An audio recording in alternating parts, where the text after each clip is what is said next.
a cargo del doctor Demian Rodríguez, R2 de Nefrología de Sedimat.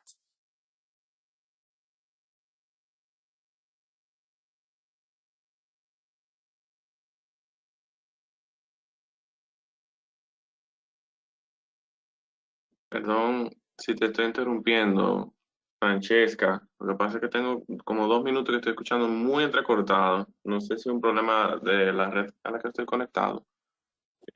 Para que me confirme si me están oyendo bien ahora, por lo menos sin entrecortar. Si es. Te oye nítido. Sí, se escucha bien. Se escucha bien. Lo que pasa es que Francesca amaneció por ahí. Y por eso se oye. Bueno. No, pues está bien entonces. El internet. De verdad, señor, estoy conectado a internet si van. Bueno, entonces, ya que me escucha bien, cualquier cosa, por favor, me interrumpen. Buenos días a todos. Mi nombre es Demian Rodríguez Narubina, R2 de Nefrología Sedimat. Ustedes saben que nosotros estamos en el módulo de hipertensión arterial. En esta primera semana que nos tocó dar una introducción, se han dado ya 2 buenas disertaciones, como dice la doctora Guzmán, de una forma introductoria, y el día de hoy me corresponde hablarles sobre hipertensión secundaria. Sí, les genero un índice para poder esclarecer algunas cosas, en la cual vamos a hablar de la introducción, pistas clínicas generales, o sea, cuándo nosotros deberíamos pensar en una causa secundaria y sus causas particularmente. Dentro de ellas vamos a destacar la enfermedad renal intrínseca, el hiperaldosteronismo primario, feocromocitoma, hipercortisolismo, disfunción tiroidea, hiperparatiroidismo, ingesta de calcio, vitamina D, la hipertensión, coartación de aorta y la acromegalia. Hay una causa secundaria muy importante para nosotros, los nefrólogos en formación, que es la hipertensión renovascular. La hipertensión renovascular no va a tener más que una mención en esta exposición por el hecho de que va a ser un tema aparte dado justamente por nuestra residencia en las próximas semanas. O sea que de hecho se podrán hacer quizá algunos comentarios más adelante, pero pendiente de que si no profundizo un poquito más de lo habitual en hipertensión renovascular es por el hecho de que va a ser un tema aparte dado. A forma de introducción, vamos a ver que la hipertensión ha sido siempre uno de los principales contribuyentes a la morbilidad y la mortalidad prematura en los Estados Unidos. La hipertensión es el primer lugar a nivel mundial en un análisis de todos los factores de riesgo para las enfermedades del mundo en el 2010, el principal factor de riesgo, y para el año 2025 se espera que la hipertensión aumentará en prevalencia en todo el mundo en un 60% y afectará a 1.56 billones de personas. Estoy hablando de hipertensión de forma general, no específicamente la secundaria, pero la secundaria naturalmente forma parte del cuadro general. Un dato interesante que no plasme aquí es que para el Medicare de Estados Unidos, per cápita por paciente, la enfermedad que genera más gastos reportados para el seguro está la enfermedad renal terminal. Como ya nosotros sabemos, en cuanto a la enfermedad renal terminal, si bien es cierto que la principal causa de esta entidad es la diabetes mellitus, en segundo lugar viene estando dado por la hipertensión arterial. Más adelante vamos a ver que obviamente no, es difícil saber qué lleva a qué, pero está bien claro que la hipertensión arterial como tal conlleva a una enfermedad renal terminal y esto genera un gasto bastante importante en nuestros pacientes. No solamente esto, sino que, por ejemplo, en enfermedad vascular periférica, la hipertensión arterial junto con el tabaquismo son prácticamente causas número 1, número 2 de amputaciones en Estados Unidos. De igual forma, la enfermedad vascular que puede producir a su vez demencia es muy importante y la demencia viene siendo incluso una causa de muerte número 8 en Estados Unidos en la actualidad.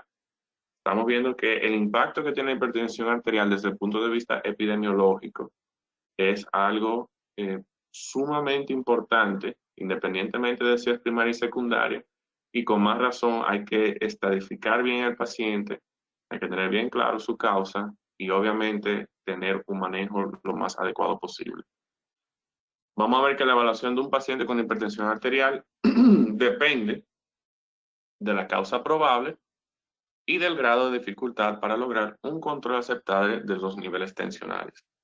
La doctora Figueroa abordó en la exposición pasada cuál era el workup, cuál era el approach que debemos tener en un paciente que tiene una hipertensión que nosotros asumimos que es primaria, como anteriormente llamábamos esencial. Es un abordaje prácticamente muy básico, muy elemental, pero los pacientes que les pongo aquí, que tienen pistas clínicas que sugieren la posible presencia de una hipertensión arterial secundaria, deben someterse a una evaluación más extensa.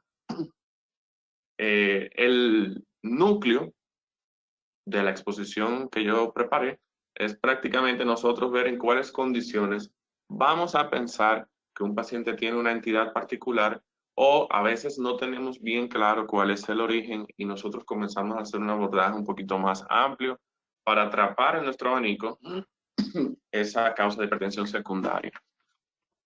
Tomando en cuenta que también hay posibilidades de que una hipertensión secundaria responda a 2 y hasta 3 causas particulares, no necesariamente a una sola causa, y también existen lo que son los overlapping de una hipertensión primaria que se ha visto más afectada de mayor dificultad para controlar por otra causa que sea secundaria.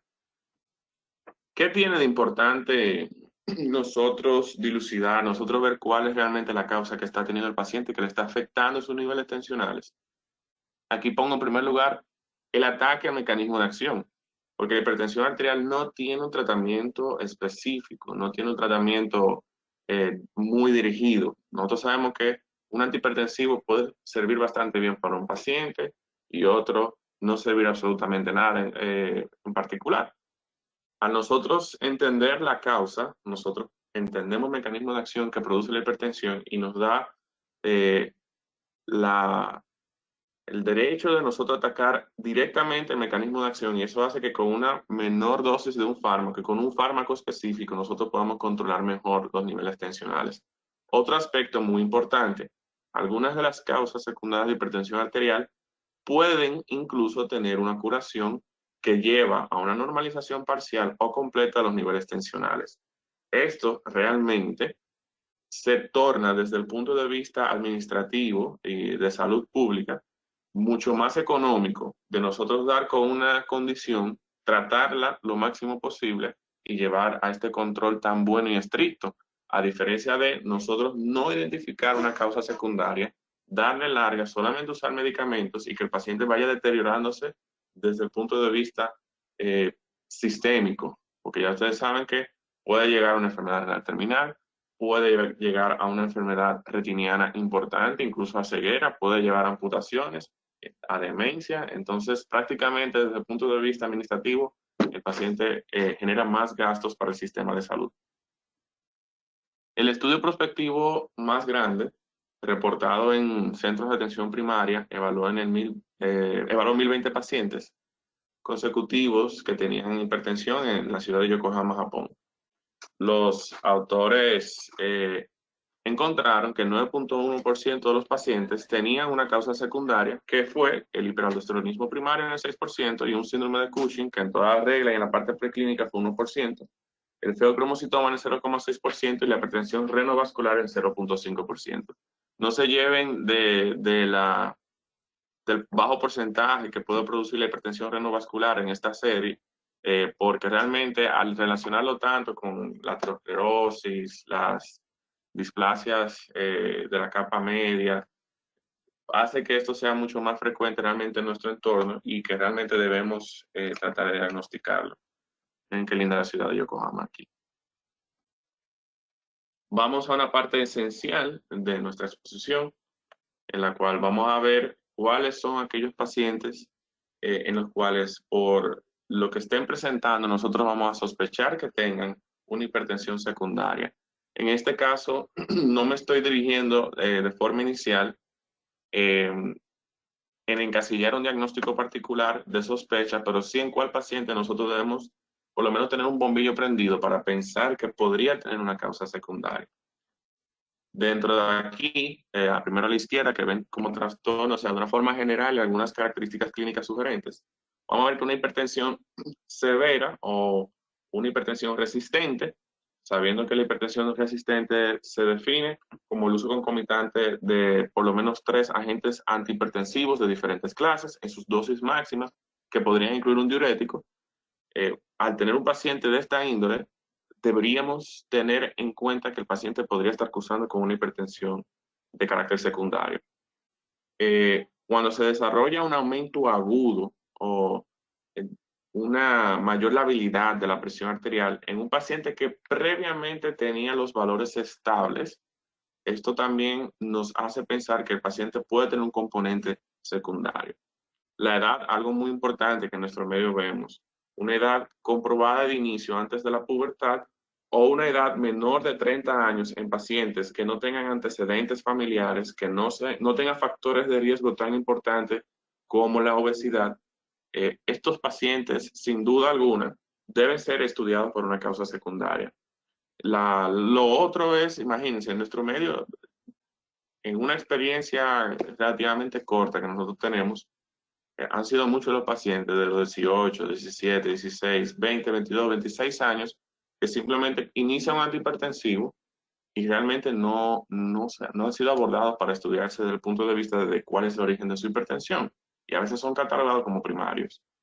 Una hipertensión maligna o acelerada eh, que tengan también signos de daño a sus órganos diana como hemorragias retinianas, que precisamente por eso en la exposición pasada se había comentado la importancia de la realización del fondo de ojo eh, para ver si realmente el grado de afectación que pueda tener un paciente, solamente este hecho, así como también, por ejemplo, padecer de insuficiencia cardíaca o alguna alteración neurológica, alguna lesión renal como tal, son aspectos que deben hacernos sospechar que el paciente podría estar cursando con alguna causa secundaria.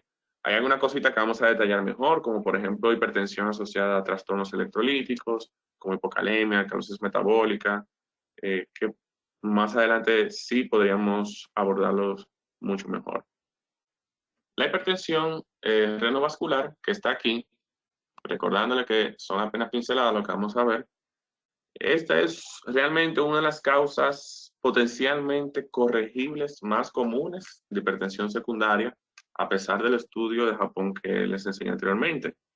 La incidencia realmente varía con el entorno clínico y probablemente en la mayoría de las series, con todo y las investigaciones, menos del 1% de estos pacientes se diagnostiquen, perdón, con una hipertensión leve. Lo que quiero decir con esto es que realmente, si ustedes se fijan aquí como dato, estos pacientes por lo general, nosotros sospechamos en ellos cuando tienen una hipertensión moderada a grave en un paciente que tiene aterosclerosis difusa, tiene un riñón pequeño, unilateral, que tenga una simetría de tamaño entre los riñones con una diferencia mayor de 1.5 centímetros, con la cual no se puede explicar la razón. Generalmente estos pacientes cuando desarrollan hipertensión, solamente en sus inicios se ve una hipertensión leve, aunque muchas veces depende del grado de afectación que tenga la vasculatura, pero por lo general y en la mayoría de series estudiadas, la hipertensión diagnosticada como renovascular es una hipertensión de dificilísimo control y es una hipertensión que también es realmente bastante elevada. O sea, que no es una hipertensión leve, en su minoría corresponde a menos de 1%, y no les plasmé una serie en donde hasta un 4% tenían hipertensión renovascular y correspondía realmente a una hipertensión que iba más bien de moderada a grave. Entre otros aspectos, donde vamos a tener una pista clínica, va a estar lo que les pongo aquí, de una elevación inexplicable de la creatinina y o elevación aguda persistente de una creatinina sérica de menos 50% después de la administración de un inhibidor de la ECA, ARA2 o un inhibidor de la renina. Recuerde que lo esperado, utilizando bien como ARA2, es que este aumente hasta un 30% de una forma transitoria y que deberíamos luego ver una normalización o más bien una bajada de la creatinina hasta los niveles que generalmente se manejan. Ya cuando se afecta más de un 50%, deberíamos sospechar de que este paciente podría estar cursando con una enfermedad renovascular. En cuanto a una enfermedad renal primaria, que la vamos a desarrollar mejor más adelante, es importante que aquel paciente que tenga hipertensión arterial y que tenga unos niveles de concentración de creatina sérica elevada o un examen de orina anormal, en estos pacientes debemos sospechar que tenga alguna enfermedad renal intrínseca. Vamos a ver más adelante que no solamente la enfermedad renal crónica, un paciente también que tenga una enfermedad renal aguda puede estar cursando con hipertensión secundaria y muchas veces se da por alto por no tener este tipo de aspectos pendientes. Algo muy importante, plasmado aquí abajo, que se ha tocado también en la exposición pasada, la hipertensión inducida por algunos fármacos, como por ejemplo anticonceptivos orales, los esteroides, el uso de AINE, algunos agentes quimioterapéuticos como los inhibidores de la tirosina quinasa, algunas drogas como la cocaína, los inhibidores de la calcineurina que nosotros usamos tanto, ciclosporina, tacrolimus, y algunos antidepresivos, principalmente los antitricíclicos, podrían generar una hipertensión secundaria. La sospecha sería, si nosotros vemos una elevación o progresión de los niveles tensionales relacionados con la exposición a estos fármacos. Y también recuérdense algo que yo comentaba en un principio.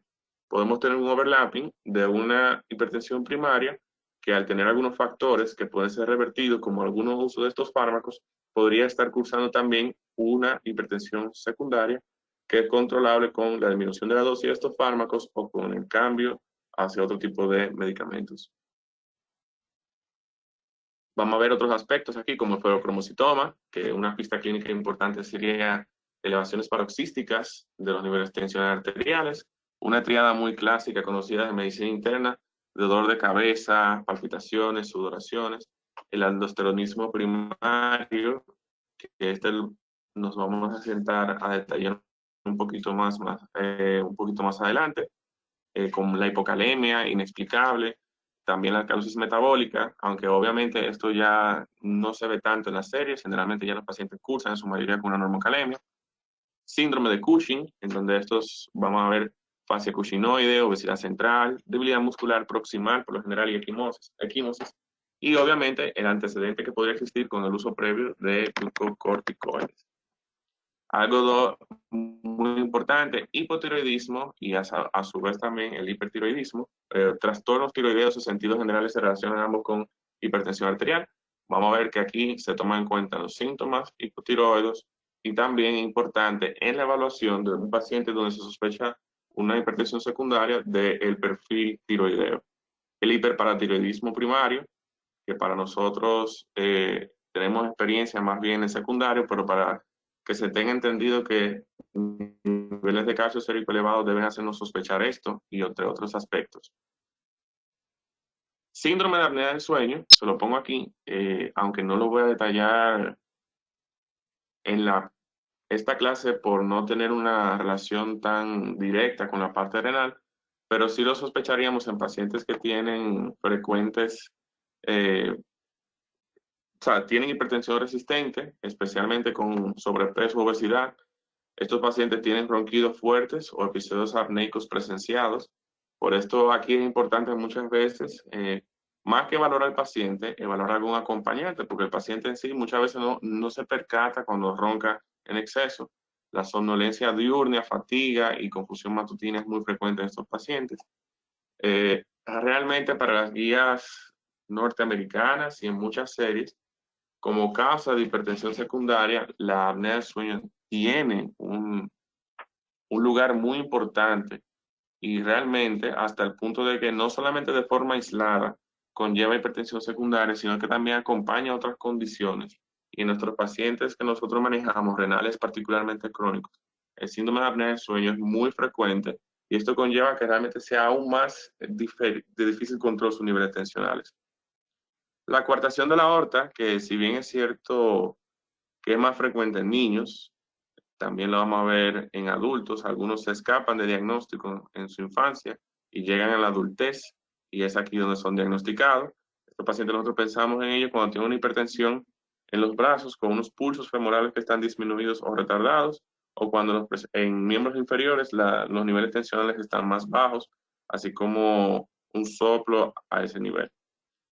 El pulso braquial, vamos a ver, izquierdo generalmente está disminuido y es igual al pulso femoral si el origen de la arteria subclavia izquierda está distal a la coartación.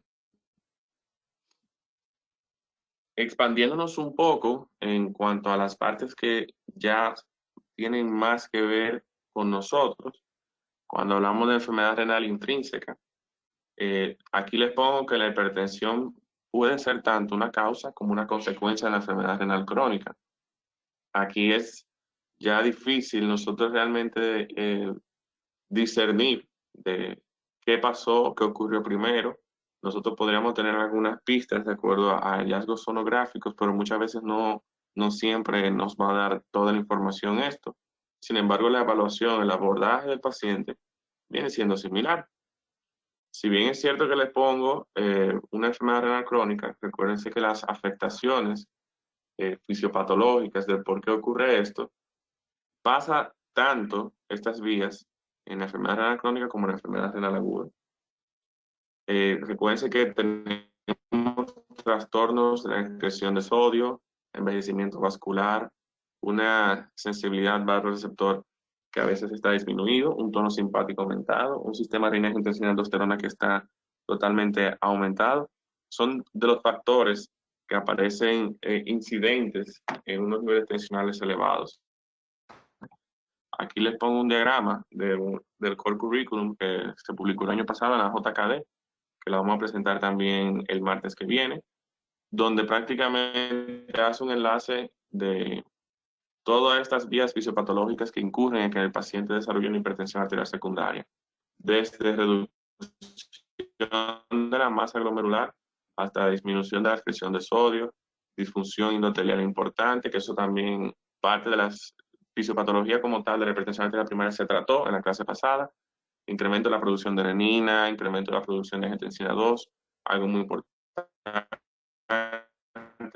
sabiendo que la angiotensina 2 de por sí tiene un efecto de vasoconstricción periférica, también a nivel renal aumenta la absorción de sodio, lo que degenera en retención de sodio, a su vez expansión de volumen extracelular, incremento de la presión arterial sistémica, incremento del endurecimiento arterial, y aquí prácticamente todos estos problemas se enlazan.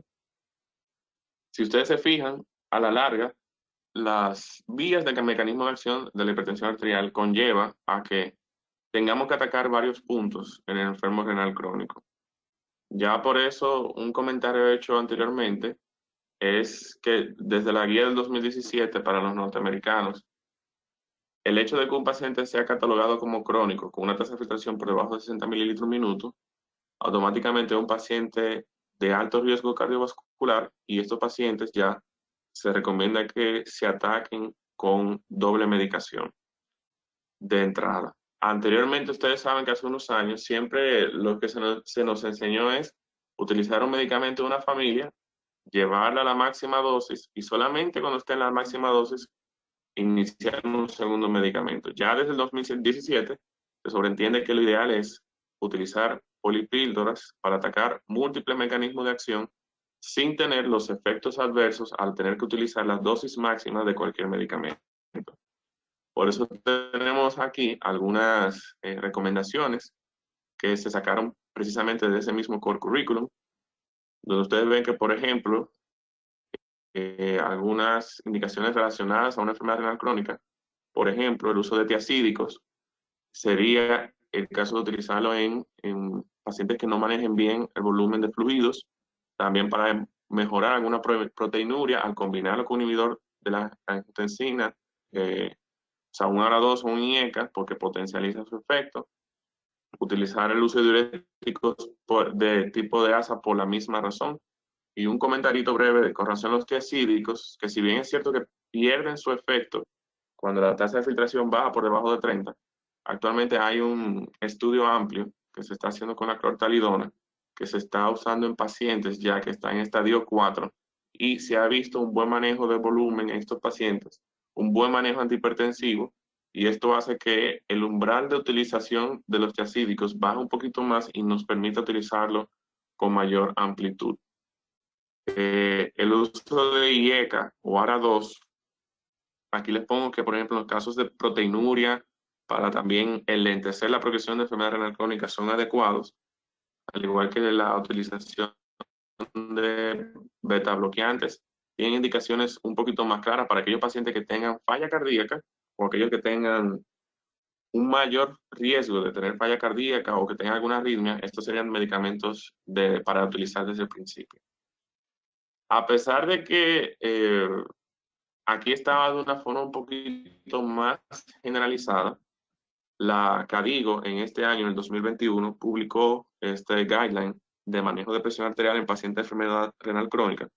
Y aquí, solamente en unos cuantos cuadros, que no voy a abordar mucho porque realmente no están tan directamente relacionadas con el tema que me toca a mí particularmente, pero sí les quise traer esto, en donde establece en el capítulo 3 que el manejo de la presión arterial en pacientes con enfermedad renal crónica, con o sin diabetes, que no están recibiendo diálisis, en cuanto a su punto 3.1, establece que el target de sus niveles tensionales sugeridos por la CADIGO debe ser por debajo de 120 la sistólica y también por debajo de 80 la diastólica. Para mí esto es algo que representa un paradigma, algo diferente, porque ustedes saben que la guía norteamericana nos dice que por debajo de 130-80 son los targets. Las europeas son más flexibles, dicen que por debajo de 140-90, pero nosotros sabemos que hay que individualizar en nuestros pacientes y aquellos pacientes que tengan proteinuria, clásicamente la sugerencia es por debajo de 125-75. La CADIGO ahora apretó un poquito más en cuanto a la sistólica, estableciendo que el paciente con una recomendación 2B debe ser manejado con una sistólica por debajo de 120. No les puse aquí, pero ellos hacen el hincapié de que obviamente esto tenía que darse con tal de que el paciente no hiciera síntomas, no hiciera mareos, no tuviera ningún síncope asociado, ya no puede estar usando beta bloqueante y cosas así, pero todo aquel que lo tolere y obviamente un paciente que no sea bien añoso, el control de la presión arterial debe ser bastante estricto por estas recomendaciones. En el punto 3.2.1, aquí les establece que recomiendan utilizar el inhibidores del sistema renina-angiotensina-aldosterona o ARA2 y ECA-ARA2 para aquellos pacientes que tengan niveles tensionales elevados, enfermedad renal crónica y una albuminuria severamente incrementada, independientemente del estadio. Si se fijan, de G1 a G4, el paciente debería estar utilizando ECA-ARA2. Y también, no solamente si es severamente incrementada, si está moderadamente incrementada la albuminuria, ellos refieren a utilizar de primera entrada este tipo de medicamentos, incluso hasta estadio 4. Y obviamente, en el paciente que es diabético, también son las mismas recomendaciones. O sea, paciente que sea enfermo renal crónico, hasta estadio 4, a todos, independientemente de si tiene diabetes o no, debería utilizar un IECA o un ARA2. Algo también particular, porque les recuerdo que esto es algún mundo aparte, pero sí para mencionarlo. En el capítulo 4 ellos establecen que en el control de la presión arterial en pacientes que son trasplantados desde estadio 1 hasta estadio 5, estos pacientes deben ser manejados desde el punto de vista eh, de su presión arterial para manejarlos por debajo de 130 a 80. Y en el punto 4.1, ellos recomiendan el uso de los CCB, que son los bloqueadores de los canales de calcio, o un ARA2 como primera línea antihipertensiva en estos agentes.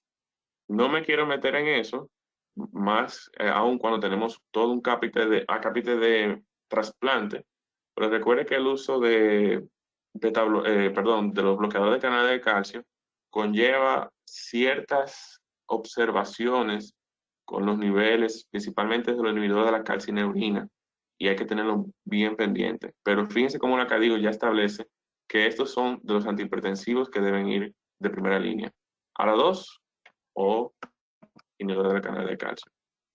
Aquí prácticamente vemos, recalcando nuevamente, que podemos utilizar desde beta bloqueantes, IECA, tiacídicos, diuréticos de ASA. Todos estos son medicamentos que prácticamente se hacen de primera línea, todos ajustados a la necesidad que tenga el paciente. Si es por la guía CADIGO, con todos nos vamos a dar IECA o 2, y acompañado de un beta bloqueante o algún diurético de acuerdo a la necesidad que tenga el paciente.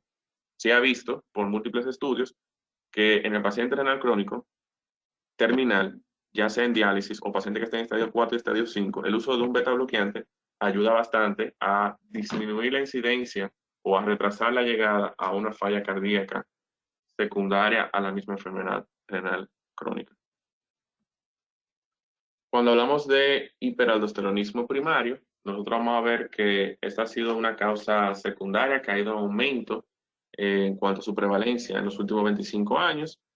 Y vamos a tener múltiples subtipos, 6 subtipos. Aquí no lo vamos a abordar tanto porque esto es un tema totalmente aparte. Pero vamos a ver que puede ocurrir un adenoma productor de aldosterona, que este sería lo que se conoce como el síndrome de Cohn, hasta un 35%. Una segunda causa o un segundo subtipo sería una hiperplasia suprarrenal bilateral, que también a veces se conoce como hiperaldosteronismo primario idiopático, que ocurre hasta un 60% de los casos. En tercer lugar tenemos la hiperplasia suprarrenal primaria, que también ocurre generalmente de una forma unilateral, que ocurre en aproximadamente 2% de los casos. En cuarto lugar, un carcinoma suprarrenal productor de aldosterona, que esto ocurre en menos de 1% de los casos. Un hiperaldosteronismo familiar, que este a su vez tiene diferentes subtipos, que se hicieron comentarios de esto en la exposición pasada, o una producción ectópica de aldosterona que ocurre en apenas un 0.1% en las diferentes series. Este viene siendo el subtipo más raro de nosotros ver diagnosticado. Vamos a ver que la prevalencia del hiperaldosteronismo primario depende de dónde y cómo uno se ve y es objeto de controversia. En grandes estudios basados en la población, la prevalencia de hiperaldosteronismo primario se ha estimado en aproximadamente un 10% a un 11.2% de los pacientes hipertensos. Realmente, en la gran mayoría de las series, cuando se establece la principal causa de hipertensión secundaria, el hiperaldosteronismo primario va a ser la principal causa que vamos a ver. Realmente en el último milenio, como les establezco aquí, se pensaba que la hipocalemia podía ser muy común, por no decir casi universal en estos pacientes, así como la calosis metabólica, pero y generalmente tratado con diuréticos. Pero se ha visto realmente que en algunas series, hasta un 50% de los casos de estos pacientes se presentan con normocalemia, y esto puede hacer que pase por alto la investigación de esta causa.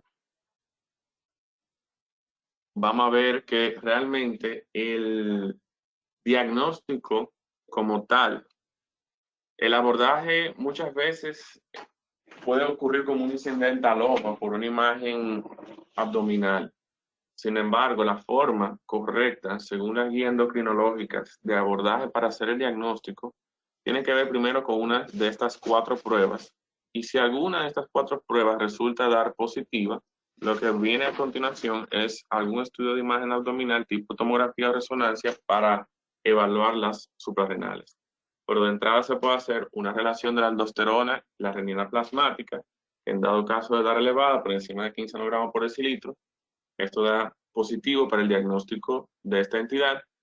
Una prueba de carga de solución salina, que en este caso lo que se hace es que se le infunda a un paciente 2 litros de solución salina durante 4 horas y se confirma porque posterior a la infusión se debe tomar una concentración plasmática de aldosterona, y si está por encima de 10 nanogramos por mililitro, entonces la prueba es positiva. Naturalmente tiene algunas contraindicaciones relativas en caso de que el paciente tenga una insuficiencia cardíaca, una enfermedad renal crónica, manejando mal volumen, o una hipertensión no controlada. Puede hacer que esta infusión de 2 litros sea más bien algo que perjudica al paciente. La prueba de la fluorocortisona, vamos a ver que esta implica un poquito más incómoda. Se le aplica 0.1 miligramos del medicamento cada 6 horas al paciente durante 4 días. Luego se le toma un nivel sérico de aldosterona en posición vertical específicamente y la prueba se hace confirmatoria, a diferencia de aquí, en vez de 10 nanogramos, esta es con 6 nanogramos por decilitro, es confirmatoria de que el paciente tiene probablemente un hiperaldosteronismo primario. Y por último, está el test de provocación con captopril, en donde se le administra al paciente 25-50 miligramos de captopril por vía oral. 1 a 2 horas después se le extrae también una aldosterona en sangre para ver si puede dar positivo o no para la prueba. ¿Qué tiene de importante esto? Que son los 4 tests. El que más utilizamos es la relación aldosterona-renina. Todos estos tests se utilizan y en caso de ser confirmatorios, entonces lo que pasamos es a un medio de imagen. Esto siempre es bueno tenerlo pendiente porque hay causas que pueden hacer que se generen falso positivo y falso negativo, particularmente porque el test que más utilizamos es el ratio de aldosterona-renina. Vamos a ver que, por ejemplo, para falsos positivos, el uso de beta-bloqueantes centrales, el uso de inhibidores directos de la renina, el uso de AINE, una enfermedad renal crónica, una sobrecarga de sodio, puede dar un falso positivo. Los falsos negativos se pueden dar por algo tan frecuente como el uso de IECA, el uso de ARA2, los calcioantagonistas y una depresión aguda de sodio puede degenerar en esto. Como la mayoría de pacientes van a estar utilizando estos medicamentos, o se suspenden previamente, como está establecido, y utilizando otro medicamento en el interín, o se pasa a utilizar cualquiera de las otras pruebas que en caso de dar positivo, entonces ahí sí. No utilizaría nunca la fluorocortisona porque implica por 4 días, mucho más incómodo. Vamos a ver que el hiperaldosteronismo puede estar asociado también a trastornos respiratorios del sueño. En esto establezco que varias publicaciones han puesto de relieve esta asociación que se cree que representa aproximadamente el 20% de la hipertensión resistente y por lo general responde muy bien a los medicamentos selectivos antagonistas de la aldosterona. La relación de la aldosterona sérica a la actividad de la renina plasmática es la más utilizada para diagnosticar la enfermedad y si el cuestionario de Berlín o un estudio del sueño es suficientemente sugerente, suele ir seguida de un ensayo terapéutico de la espironolactona. Los trastornos del sueño, aunque no vamos a abordar en esto ni en la apnea, no podemos minimizarlo porque algo que se ha hecho viral hasta cierto punto es el grado de obesidad que estamos teniendo. Cada vez es un problema mayor en nuestra población mundial. Y con el tema de la pandemia, es evidente que la obesidad ha ido empeorando, ha ido aumentando, y la incidencia de apnea obstructiva del sueño ha ido aumentando. Entonces, aunque se ha visto que el hiperaldosteronismo está muy relacionado con todo esto, realmente toda hipertensión primaria y cualquier otra causa secundaria puede estar con una apnea del sueño sobreañadida. Y realmente el abordar a estos pacientes es un tanto difícil por lo limitado que son los estudios de sueño en nuestro país, probablemente también la parte económica de la realización de una de esas pruebas de sueño son un tanto caras, las polisomnografías. Sin embargo, hay que ofertárselo al paciente y hay que hacerle entender la repercusión que esto tiene sobre su enfermedad. En cuanto al feocromocitoma, que realmente es todo un tema, todo un mundo aparte, y para hablar algunas cosas en especial, vamos a ver que aunque los tumores cromafines, llámese los feocromocitomas y paragangliomas, que secretan catecolaminas son poco frecuentes. La incidencia estimada es de 2 a 8 casos por millón por año. Su diagnóstico y tratamiento obviamente van a ser importantes. Posiblemente este tipo de trastorno puede provocar crisis hipertensivas que sean bastante mortales. Vamos a ver que probablemente más de un 10% son metastásicas en el momento del diagnóstico y la terapia específica puede ser incluso curativa. Los tumores secretores de catecolaminas realmente se encuentran, como mencioné anteriormente, en un 0.6% en pacientes con hipertensión en el estudio comentado anteriormente, y en los niños se ve un poquito más frecuente en hasta un 2%, y lamentablemente en muchos casos se diagnostican ya más bien en la autopsia. La presentación clínica de estos pacientes es muy variable, ya que los síntomas se pueden producir constantemente o pueden ser paroxísmicos, o sea que no siempre están dando los síntomas. Los síntomas clásicos que ya mencioné anteriormente, la tríada clásica es dolor de cabeza, ataque de sudoración, y la hipertensión se dice que está en un 95% de los pacientes en una amplia serie francesa. Desempeña un papel importante ferrocromocitoma en la neoplasia endocrina múltiple, en los síndromes MEN, especialmente en el MEN 2A, donde aquí les pongo que hay ferrocromocitoma en aproximadamente 50%, con un carcinoma normalmente bilateral, medular de la tiroides, hay adenoma paratiroideo y amiloidosis líquen cutánea. También está el MEN 2B, que por lo general hay ferrocromocitomas bilaterales, carcinoma medular de la tiroides y neuromas submucosos. De búsqueda de estos tumores, en caso de ser tumores secretorios, por lo general comienza con las pruebas bioquímicas o metabolitos de las catecolaminas, que la que más utilizamos en nuestro medio es el uso de el estudio de las metanefrinas, que puede ser tanto en orina como en sangre. Cuando tenemos pruebas confirmatorias séricas, también se hace un abordaje igual que en hiperaldosteronismo, en donde se pasa a una tomografía, a una resonancia, aunque sabemos que también pueden considerar estos hallazgos cuando se estudia el abdomen para respeto. Y algo muy importante, sí, para destacar, es la preparación farmacológica previa a la extirpación quirúrgica que deben tener estos pacientes, porque hay que tener pendiente de utilizar bloqueadores alfa, como por ejemplo la fentolamina, por vía intravenosa, o por vía oral usar la fenoxibenzamina, que se da primero, luego se pueden dar bloqueadores beta, para controlar la taquicardia que tienen estos pacientes, y también podría adicionarse un CCB. Esto es importante porque a veces es bueno retrasar la cirugía 1 o 2 semanas para localizar bien el tumor, para poder normalizar la presión arterial, normalizar la frecuencia cardíaca, normalizar el volumen intravascular del paciente, y esto ayuda a minimizar la hipotensión luego de la extracción del tumor, que es bien curativo.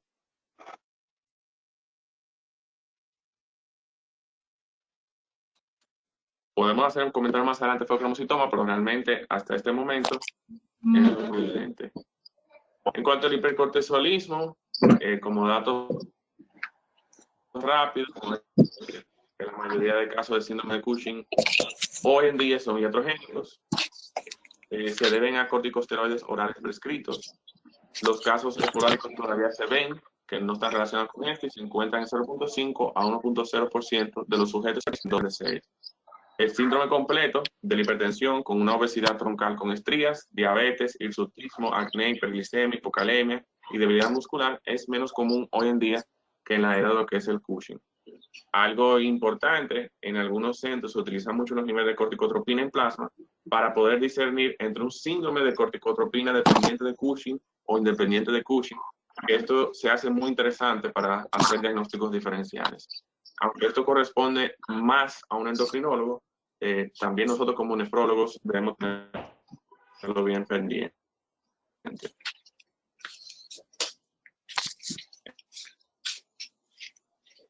En cuanto a la disfunción tiroidea, realmente la literatura,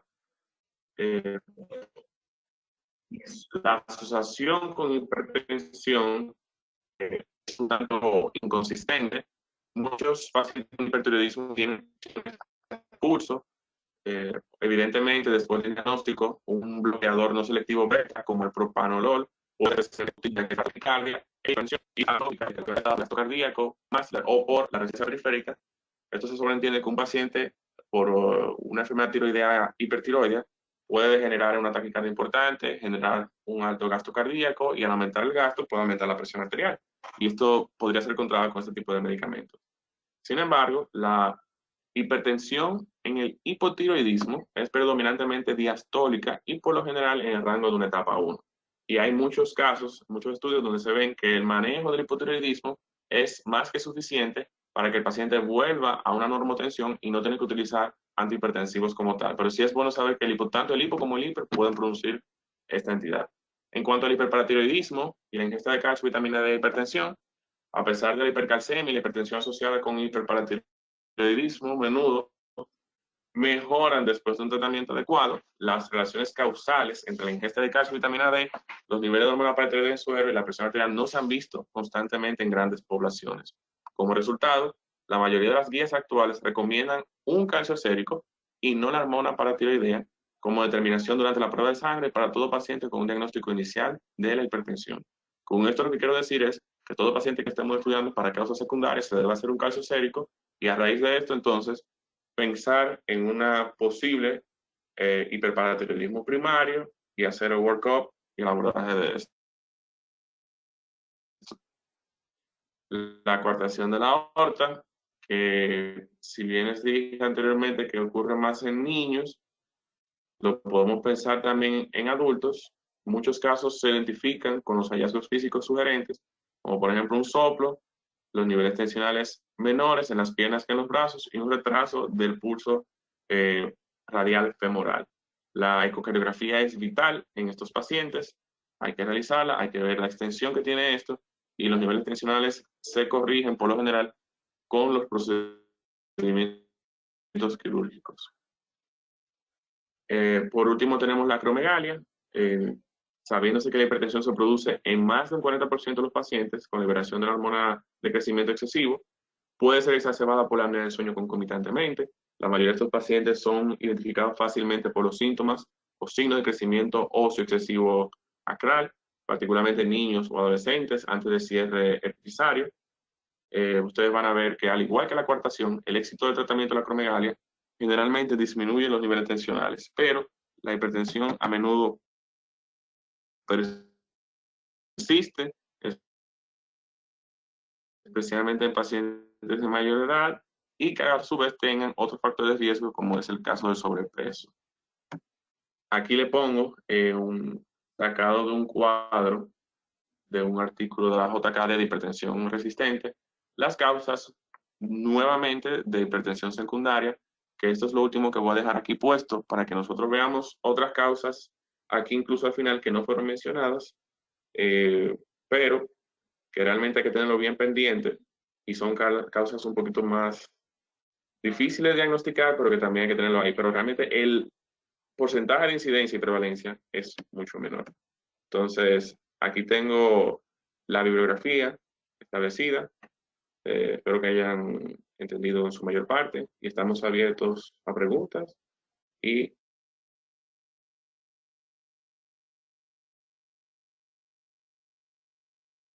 Bueno, Demian, felicitarte por tu muy buena disertación.